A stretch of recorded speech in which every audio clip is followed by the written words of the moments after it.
Welcome back to our read aloud of Edward Tulane. It's been a little while, so I'll remind you that Edward is now being taken around by a man named Bull and his dog named Lucy, who found him in the trash dump, and they've named him Malone. So we'll learn a little bit about the character Bull and his dog Lucy as we read this chapter. Here we go, chapter 13. They traveled on foot. They traveled in empty rail cars. They were always on the move. But in truth, said Bull, we are going nowhere. That, my friend, is the irony of our constant movement. Wonder what he means by that. We're always moving, but we're going nowhere. Edward rode in Bull's bedroll, singing slung over Bull's shoulder with only his head and ears sticking out.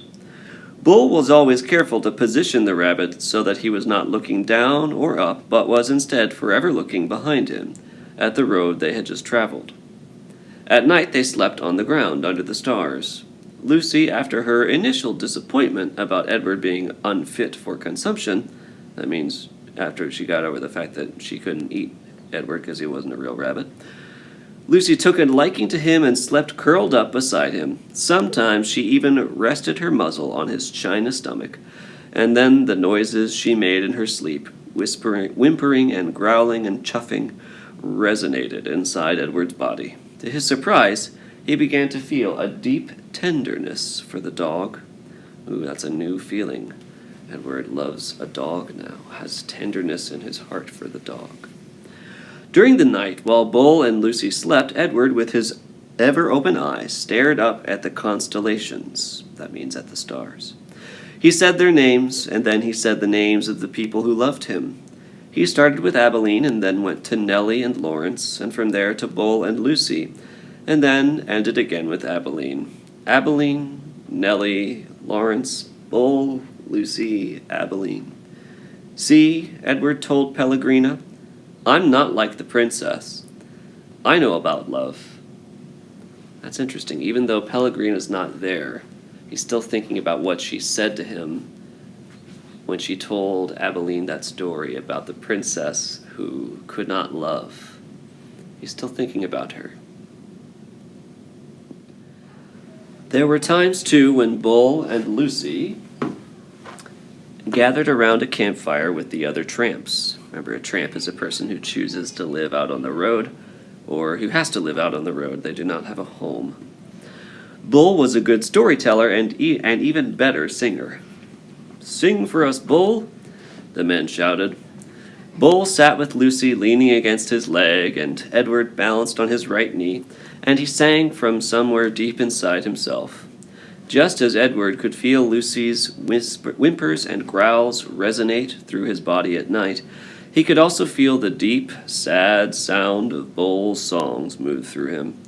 Edward loved it when Bull sang. And he was grateful to Bull, too, for sensing that a dress was not the right kind of clothing for Edward.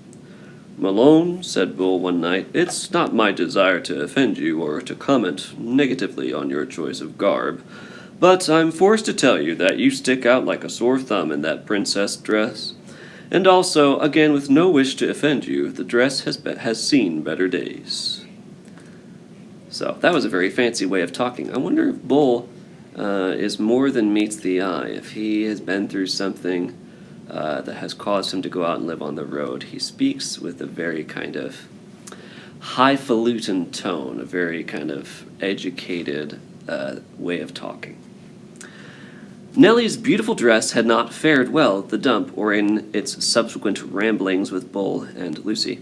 It was so torn and dirty and full of holes that it barely resembled a dress anymore. I have a solution, said Bull, and I hope that it meets with your approval. He took his own knit stocking cap and cut a big hole in the top of it, and two small holes on the sides of it. And then he took off Edward's dress. Look away, Lucy, he said to the dog. Let's not embarrass Malone by staring at his nakedness. Bull slid the hat over Edward's head and pulled it down, and poked his arms through the smaller holes. There you go, said to Edward. Now you just need some pants. The pants Bull made himself, cutting up several red handkerchiefs and sewing them together. so that they formed a makeshift covering for Edward's long legs.